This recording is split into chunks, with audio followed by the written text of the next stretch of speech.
ओ madam, अरे रुको, अरे बुला रहे उसको। ओ मैडम, अरे मैडम क्या है आप?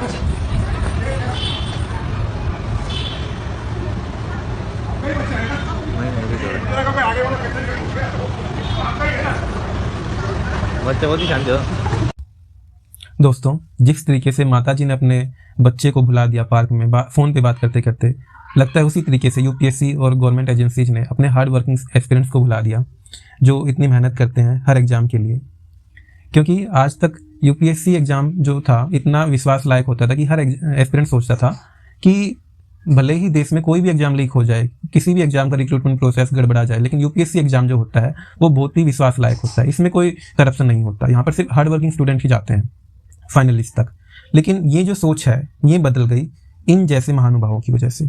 इनका नाम आप सब जानते होंगे, जो भी बच्चा प्रिपेयर कर रहा होगा। ये हैं दीदी आईएएस पूजा खेड़कर, फ्रॉड आईएएस पूजा खेड़कर। आप सब इनको आईएएस के नाम से जानते हैं, बट एक्चुअल में ये कभी आईएएस थी ही नहीं। इनका सिलेक्शन हुआ था आईडीईएस मतलब इंडियन डिफेंस स्टेट सर्विसेज में।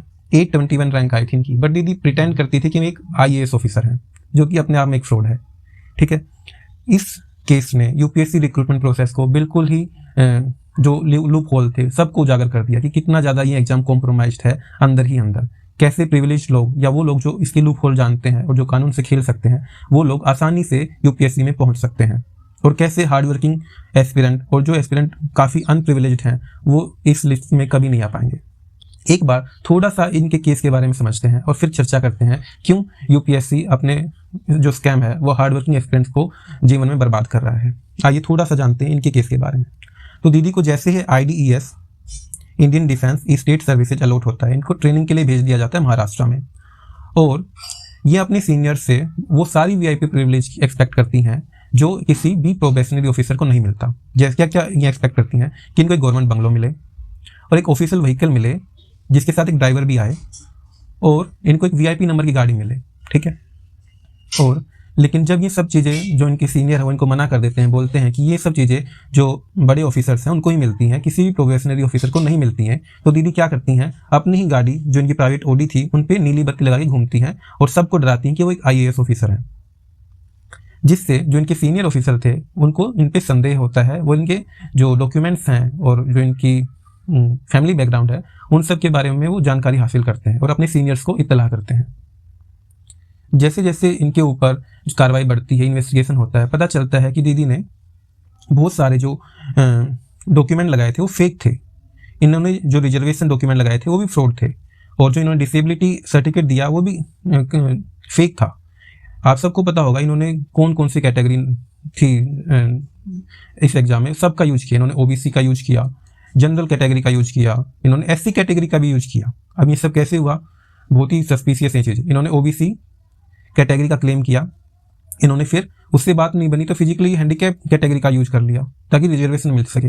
ठीक है, और जबकि इन्होंने बताया कि मैं प्रॉपर दिखता नहीं, मुझे विजुअली इम्पेयर्ड हूँ मैं, लेकिन जब मेडिकल टेस्ट कंडक्ट किए गए तो ये इनका जो डिसेबिलिटी क्राइटेरिया था वो फेक निकला कि जो ये अच्छे से देख सकती हैं। ठीक है, पहले तो मेडिकल टेस्ट में आती ही नहीं थी, यूपीएससी के इन्होंने कितनी बार चकमा दिया, पता नहीं क्या क्या बहाने बनाने।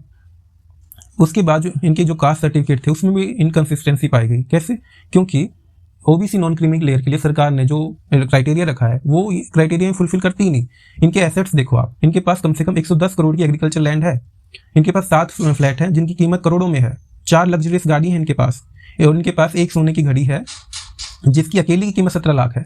तो ये ओबीसी नॉन क्रीमी लेयर में आ कैसे गई, जबकि ओबीसी नॉन क्रीमी लेयर के लिए आपकी जो इनकम है सालाना, आपके माता पिता की इनकम जो है वो 8 लाख होनी चाहिए, और इनकी इनकम तो देखो इनकी फैमिली इनकम कितनी है।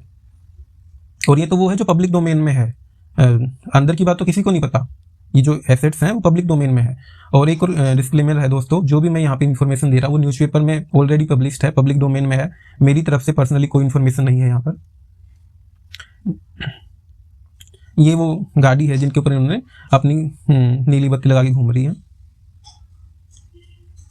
दीदी ने वेरियस अटैम्प्ट्स के लिए, ताकि इनके अटैम्प्ट बढ़ जाए, कई बार अपनी आइडेंटिटी भी बदल ली। कई बार इन्होंने अपने नाम के पीछे जो सरनेम थे वही हटा दिए, कई बार एक्स्ट्रा सरनेम लगा दिए, कई बार अपने पापा का सरनेम का यूज किया नाम के पीछे, तो कई बार मदर का सरनेम यूज किया, कई बार अपने मम्मी पापा को डिवोर्सी डिक्लेयर करके अपने आप को मदर का सिंगल चाइल्ड दिखा दिया। तो इन्होंने यूपीएससी अटेम्प्ट मल्टीपल टाइम दिए, एग्जैक्ट कितने दिए ओनली दीदी को पता है, लेकिन कहीं पर ये 15 लिखा है, कहीं पर 11 लिखा है, कहीं पर 9 अटेम्प्ट लिखा है।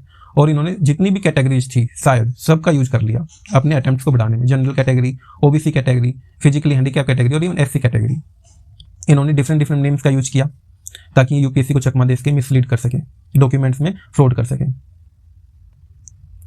जैसे यूपीएससी ने इन्वेस्टिगेशन चालू करी और इनके ऊपर एक्शन चालू कर दिया, इनके जो फ्रॉड क्लेम थे और जब पता चलता है कि इन्होंने जो सारे डॉक्यूमेंट हैं वो और अपना जो नाम है वो सब फर्जी है, तो जो इनकी रैंक आई थी 821 रैंक, वो भी यूपीएससी ने कैंसिल कर दी और इनको हमेशा के लिए डीबार कर दिया गया फर्दर यूपीएससी एग्जाम्स में। आप सी कभी भी यूपीएससी एग्जाम नहीं दे सकती। और इनके ऊपर एक लीगल एक्शन के लिए केस रजिस्टर किया गया और दिल्ली पुलिस ने इनकी एंटीसिपेटरी बिल को भी खारिज कर दिया, अपोज किया उसके लिए। अब ये तो था दीदी पूजा खेड़कर वाला केस। ऐसे बहुत सारे केसेस हैं, हम उनके बारे में बात करेंगे इसके लिए। लेकिन अब ये देख लेते हैं कि जैसे ही इस केस को हुए 6 से 7 या 8 महीने हो चुके हैं, तो इस साल जो यूपीएससी फॉर्म आया 2025 का, उसमें बिल्कुल ही सडन चेंजेस देखने को मिल गए। ये फॉर्म इतना कॉम्प्लिकेटेड बना दिया यूपीएससी ने कि नॉर्मल बच्चा बिना किसी की गाइडेंस के ये भर ही नहीं सकता। जो गरीब परिवारों के बच्चे जिनको कोचिंग की अवेलेबिलिटी नहीं है या किसी सीनियर या किसी गाइड की हेल्प नहीं ले सकते, वो बच्चे अकेले फार्म को भरेंगे तो कुछ ना कुछ त्रुटि इसमें जरूर कर देंगे। तो आइए देखते हैं कि इस केस का यूपीएससी जो रिक्रूटमेंट प्रोसेस है उस पर क्या इफेक्ट पड़ेगा। तो सबसे पहले जो डॉक्यूमेंट वेरिफिकेशन प्रोसेस है उसको ही और सख्ती से इंप्लीमेंट किया जाएगा और जितने भी डिसेबिलिटी सर्टिफिकेट्स हैं उनकी बार बार जांच होगी और मल्टीपल लेवल स्क्रीनिंग होगी ताकि फ्रॉड को डिटेक्ट किया जा सके। और जो भी कैंडिडेट फ्रॉड डॉक्यूमेंट्स अपलोड करेगा उनके खिलाफ लीगल कंसिक्वेंसेज भी होंगे। और सबसे ज़्यादा इफेक्ट पड़ेगा जो जेन्युइन रिजर्व कैटेगरी के कैंडिडेट्स होंगे, बिकॉज अब उनको और ज़्यादा स्क्रूटिनी से जाना पड़ेगा। हाँ, एक और चीज़ हुआ कि यूपीएससी की जो रेपुटेशन थी, जो यूपीएससी का एक कल्ट डेवलप हो गया था बच्चों के मन में कि हाँ देश में इकलौती एजेंसी है जो निष्पक्ष तरीके से एग्जाम कंडक्ट कराती है, उसकी छवि बिल्कुल ही खराब हो गई है। लोगों के बीच में जो ट्रस्ट था यूपीएससी को लेकर वो गिर गया है और जो यूपीएससी का जो सिलेक्शन प्रोसेस है उस पर भी सवाल उठाए गए हैं। और लोग चाह रहे हैं कि ताकि यूपीएससी का जो रिक्रूटमेंट प्रोसेस है वो फुल प्रूफ हो, इसमें रिफॉर्म्स हों ताकि जो सिलेक्शन प्रोसेस है वो फेयर हो, नहीं तो लोगों का ट्रस्ट नहीं बनेगा इसमें। अभी तो ये बात की थी हमने फ्रॉड आईएएस पूजा खेड़कर के केस के बारे में। इसके अलावा भी बहुत सारे ऑफिसर्स हैं, करीबन 30+ ऑफिसर्स हैं जिनके ऊपर यूपीएससी ने कार्रवाई करी है और वो भी इन्वेस्टिगेशन के अंडर है। एक ट्विटर यूजर है मुकेश मोहन के नाम से, इन्होंने क्लेम किया है रवि सिहाग जो हिंदी मीडियम के टॉपर रह चुके हैं उनके ऊपर कि रवि सिहाग को यूपीएससी 2018 में 337वीं रैंक मिली जिससे इनको मिला IRTS, ठीक है, और इन्होंने ज्वाइनिंग ले ली। फिर 2019 में 317वीं रैंक आई इनकी और इनको IDAS पद मिला। फिर इन्होंने 2019 से सीधा 2021 में रैंक मिलती है और IAS होने का जो सपना है इनका पूरा हो जाता है। लेकिन उस टाइम पे इन्होंने EW सर्टिफिकेट का यूज करके रैंक हासिल की। अब लोगों का सवाल ये है कि जब ये ऑलरेडी 2018 और 2019 में सेलेक्ट हो गए थे, गवर्नमेंट सर्विस कर रहे थे, तो इनके पास इतना पैसा जरूर आ गया होगा कि ये EW जो क्राइटेरिया है उसको फुलफिल नहीं करते, इनकी इनकम ज़्यादा है। तो या तो इन्होंने फेक EW सर्टिफिकेट लगाया है या फिर इन्होंने सर्विस पे रहते हुए पैसे ही नहीं लिए, जो कि थोड़ा सा सस्पिशियस है कि आप काम कर रहे हो 2-3 साल तक और पैसे ही नहीं ले रहे हो, क्योंकि आपको 3 साल अब फ्यूचर का पता क्या होने वाला आपके पास, बट ठीक है कौन जाने। एक और ऐसा ही एग्जाम्पल इन्होंने लिखा है मुकेश मोहन जी ने, एक RTI एक्टिविस्ट हैं जो 2019 बैच के प्रफुल्ल देसाई IAS हैं, उनको मिलती है 532वीं रैंक, ठीक है, और इन्होंने यूज किया था कोटा ऑर्थोपेडिकल हैंडीकैप का कि इनकी फिजिकली डिसेबिलिटी है, लेकिन इनकी जो सोशल मीडिया इंस्टाग्राम ID है उस पर ऐसे वाले पिक्स जहाँ पर साइकिलिंग कर रहे हैं, रनिंग कर रहे हैं पहाड़ों पे। आप सबको पता होगा पहाड़ों पे चढ़ना कितना डिफिकल्ट हो जाता है नॉर्मल ह्यूमन के लिए भी, बट ये आराम से अपनी सक्सेस स्टोरीज पोस्ट कर रहे हैं, ठीक है, साइकिलिंग की। तो लोगों को लगा कि जिस इंसान ने ऑर्थोपेडिकल हैंडीकैप का रिजर्वेशन लिया वो ये सब कैसे कर सकता है, वो कैसे 25 किलोमीटर की ट्रैकिंग और 30 किलोमीटर की साइकिलिंग कर सकता है, ये भी लोगों को सस्पिशियस लगा। एक और एग्जाम्पल है, इनके बारे में तो आपने सबने सुना होगा, IAS अभिषेक सिंह। हालांकि अभी इन्होंने शायद इस्तीफा दे दिया है क्योंकि फिल्म में ट्राई कर रहे हैं।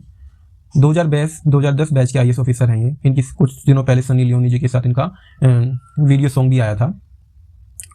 तो एक ट्विटर यूजर है आयुष संघी, RTI एक्टिविस्ट हैं ये। इन्होंने क्लेम किया है कि IAS अभिषेक सिंह जो हैं उन्होंने लोकोमोटिव डिसेबिलिटी का जो रिजर्वेशन कोटा वो यूज किया था कि इनको चलने फिरने में थोड़ी सी प्रॉब्लम होती है, थोड़ी सी नहीं, बट ये मूवीज में, यूट्यूब वीडियोज में और सोशल मीडिया अकाउंट्स पे वर्कआउट करते फुल्ली दिखते हैं, लेग वर्कआउट दिखते हैं, ठीक है, जो कि एक लोकोमोटिव डिसेबिलिटी वाले पर्सन के साथ थोड़ा पॉसिबल नहीं है। तो लेकिन जब उनसे ये क्वेश्चन पूछा गया तो इन्होंने बात को टालते हुए बोला कि जो भी ऐसे ऐसे क्लेम्स उनके ऊपर करेगा तो इनके ऊपर कार्रवाई करेंगे। तो लोगों ने इनके ऊपर बात करना बंद कर दिया, क्योंकि ये थोड़े पावरफुल भी लगते हैं। इनकी जो पत्नी है दुर्गा शक्ति नागपाल, आप सबको उनके बारे में पता होगा। एक नेक्स्ट एग्जाम्पल है आसिफ के यूसुफ, 2020 बैच के IAS ऑफिसर। इन पे इल्जाम लगा कि इन्होंने fake OBC non creamy certificate use करा है। फिर 2020 में इनके ऊपर इन्वेस्टिगेशन होती है और पाया जाता है कि हाँ, इन्होंने सच में फेक सर्टिफिकेट यूज किया था। ऐसा ही एग्जाम्पल है प्रियांशु खाती ऑफ 2021 बैच। इन्होंने क्या किया, 2021 में जो ऑर्थोपेडिकली हैंडीकैप कोटा था उसका यूज किया और IAS बन गए। बट उससे पहले 2019 में इन्होंने यूज किया था दूसरी तरीके का कोटा PWD-5, जिसमें इनकी रैंक आई 685, बट इनको कोई भी सर्विस नहीं मिली। तो लेकिन 2019 से आते थे सीधा 2021 में इन्होंने अपना कोटा ही चेंज कर लिया, अपनी डिसेबिलिटी को ही चेंज कर दिया, ठीक है। 2021 में ये ऑर्थोपेडिकली हैंडीकैप बन गए, जिससे इनकी रैंक आ गई 245 और इनको IAS मिल गया। तो लोगों को शक हुआ कि 2019 से आते आते 2021 तक तुम्हारी कैटेगरी कैसे चेंज हो गई, तुम्हारी एक डिसेबिलिटी दूसरी डिसेबिलिटी में कैसे कन्वर्ट हो गई। अब ये इनकी फोटोज आप देख सकते हैं कितने खुश हैं। तो दोस्तों मैं आप सबसे पूछना चाहूँगा, ये तो सिर्फ 3 या 4 एग्जाम्पल मैंने रखे हैं स्लाइड में, अगर सारे एग्जाम्पल हम देखने लग जाएं अपने आसपास जो सोशल मीडिया पर ये स्टार बनते हैं बट एक्चुअल में कितने ज़्यादा इन्होंने फ्रॉड किए हुए होते हैं, वो सब एक नॉर्मली एस्पिरेंट, मेहनत करने वाला एस्पिरेंट सोचेगा तो वो जीवन से हार ही जाएगा। हम मेहनत करते जाएँ और ये सब फ्रॉड करके सर्विस लेते जाएँ। आप सबका इसमें क्या टेक है, क्या मानना है आपका, आप प्लीज़ ज़रूर बताना कमेंट में। और ऐसे फ्रॉड जो है वो कब बंद होंगे भारत में, कब UPSC सच में ऐसा कुछ करेगा कि फ्रॉड लोग जो हैं वो सर्विस में आना बंद हो जाए, जो genuine candidate hard working candidate हैं वो सर्विस में आए। ऐसा लग रहा है सिस्टम जो है उसमें सिर्फ पावरफुल लोग ही घुस पा रहे हैं, जो गरीब लोग हैं उनको या तो वो हार्ड वर्क करते ही रह जाते हैं क्योंकि उनके साथ हार्ड लक होता है। एक आध का किसी का लक बहुत अच्छा हो गया तो इन हो जाता है, फिर उसको सक्सेस स्टोरी में काउंट कर लिया जाता है, बट सक्सेस स्टोरी गरीब लोगों की बहुत कम ही होती है। अब ये सब देखते हुए जैसे हमने कितने सारे एग्जाम्स में देखा कि हमें पता है कि उस एग्जाम में फ्रॉड हुआ है, वहाँ पर एग्जाम पेपर लीक हो गया, वहाँ पर रिजल्ट सही से नहीं बना, तो बच्चे प्रोटेस्ट करते हैं, जुडिशरी में जाते हैं, केस होते हैं, केस चलता रहता है, एग्जाम में का रिजल्ट दे दिया जाता है और बच्चों को ज्वाइनिंग भी दे दी जाती है और केस चलता रहता है, तारीख पे तारीख होती है बट फैसला नहीं आता इस देश में। जुडिशरी का रोल भी बहुत ज़्यादा सस्पिशियस है, तो जो रिलायबिलिटी है जुडिशरी की वो उस पर भी डाउट है बच्चों को। क्या UPSC सच में ट्रांसपेरेंट है, क्योंकि ये लोग ना तो आंसर की रिलीज करते हैं प्रीलिम्स के साथ, 1 साल बाद करते हैं, तब तक किस बच्चे को याद होगा कि फलाने क्वेश्चन का आंसर उसने क्या लगाया था, कब वो चैलेंज करने जाएगा उसको, कोई चैलेंज नहीं होता। क्योंकि हमने देखा UPSC के कितने सारे आंसर्स जो होते हैं वो गलत होते हैं, बट कोई चैलेंज कैसे करेगा, अभी कुछ चैलेंज करने के टाइम पे तो उन्होंने ज्वाइनिंग तक दे दी होती है। क्या UPSC जो रिक्रूटमेंट प्रोसेस है सच में कॉम्प्रोमाइज हो गया बाकी एग्जाम्स की तरह, जैसे रेलवे में होता है 4-4 साल तक भर्ती अटकी पड़ी रहती है, SSC में हर साल सुनने को मिलता है कि यहाँ पर करप्शन हुआ है। और जो हार्ड वर्किंग स्टूडेंट्स हैं उनके दुख को कौन सुनेगा। एग्जाम देने जाते पेपर लीक हो जाता है, जैसे BPSC में हुआ इस बार, 4-4 हज़ार की लोगों ने टिकट करा के होटल का खर्चा पे करके एग्जाम दिया और पता चलता है एक सेंटर पे एग्जाम लीक हो गया, ठीक है। फिर आंसर की में फ्रॉड आता है इतना सारा, जैसे अभी UP PCS में हुआ, करीबन 17 क्वेश्चन के आंसर चेंज कर दिए गए। क्यों? अगर उन आंसर चेंज तो 6-7 के किए, 14-15 क्वेश्चन डिलीट कर दिए गए। अब वो डिलीट भी क्यों किए, 14-15 क्वेश्चन डिलीट कर दोगे तो कोई 100 वाला बच्चा भी पास ना हो पाए, 100 क्वेश्चन वाला। अगर तुमको क्वेश्चन डिलीट ही करने होते हैं तो पेपर लेने से पहले डिलीट कर दो ना। और जो ऐसे पेपर बनाने वाले हैं उनके ऊपर तुम क्या कार्रवाई करते हो उसके बारे में कौन बात करेगा। एस्पिरेंट्स का तो भविष्य बर्बाद हो जाता है ऐसे चक्कर में। फिर कटो UPSC तो कटो भी जारी नहीं करता, 1 साल बाद कटो जारी करता है, तो किसी को पता ही नहीं चलेगा उसके मार्क्स कितने थे, फेल क्यों हुआ। फिर मेंस में जो डिस्क्रिप्टिव एग्जाम्स होते हैं उनमें चेकिंग कैसे होती है, नॉर्मलाइजेशन, स्केलिंग, क्या सब होता है, कभी भी ट्रांसपेरेंसी नहीं होती उसमें, सब लक बेस्ड हो जाता है मेंस। ऐसा लग रहा है मेरे को जैसे जो गवर्नमेंट है वो अपनी जो एजुकेटेड यूथ है जिसको देश चलाना है, जो एक्चुअल में डेमोग्राफिक डिविडेंड है भारत की, उसको नेग्लेक्ट कर रही है। क्यों? क्योंकि अभी जैसे BPSC एग्जाम में बच्चों ने जब प्रोटेस्ट किया तो बच्चों पे लाठीचार्ज की गई। क्या हम एक डेमोक्रेसी में प्रोटेस्ट भी नहीं कर सकते, पीसफुल प्रोटेस्ट? अगर बच्चों ने कोई तोड़फोड़ की तब तो लाठीचार्ज चलो मान भी ली जाती है, बट एक जगह पे बैठ के वो लोग अगर अपने डिमांड्स रखते हैं और कोई तोड़फोड़ नहीं करते, शांति प्रिय तरीके से सब कुछ होता है, तो लाठीचार्ज का क्या तुक बनता है, कौन पूछेगा इस सवाल। अब जैसे BPSC ने बोला कि जो भी उनके खिलाफ कोई लिखेगा, क्रिटिसाइज करेगा, उनके साथ कानूनी कार्रवाई करेंगे, तो फ्रीडम ऑफ स्पीच कहाँ है। जैसे UP PCS प्रोटेस्ट हुए, अभी एग्जाम कंडक्ट कराने के लिए भी प्रोटेस्ट करना पड़ता है हमें हमारे देश में। एक नॉर्मल एग्जाम करा लो, UP PCS ने 1 साल में एक एग्जाम कंडक्ट नहीं करा पाई ढंग से। क्या मतलब जो एक नॉर्मल सिटीजन को मिलता है कि भाई तुम एग्जाम दो, नौकरी लो, मतलब अगर हमें एग्जाम कराने के लिए भी प्रोटेस्ट करना पड़ रहा है तो फिर हम क्या ही करेंगे? बेसिक प्रोसेस फॉलो कराने के लिए भी प्रोटेस्ट करना पड़ता है। ट्विटर प्रोटेस्ट करो, कब तक चलेगा? लेकिन ये कभी तो नॉर्मल होगा ना। हम 141 करोड़ पॉपुलेशन है, ठीक है, ऐसे तो हमारी जो पॉपुलेशन वैसे बढ़ती जाएगी, कभी उस ह्यूमन रिसोर्स में कन्वर्ट ही नहीं होगा। हमें आंसर चाहिए इन सब क्वेश्चंस के। कब मिलेंगे आंसर्स? कौन देगा आंसर्स? आप सबका क्या मानना है आप प्लीज़ बताना। आप सबने यहाँ तक वीडियो देखी, आपका बहुत बहुत धन्यवाद। प्लीज़ लाइक करना, शेयर करना, कमेंट करना और सब्सक्राइब करना, ताकि जो हमारी आवाज़ है वो राइट ऑडियंस तक पहुँचे और जो पॉलिसी मेकर्स हैं वो भी इन सब के बारे में कुछ ना कुछ सोचें। Thank you so much.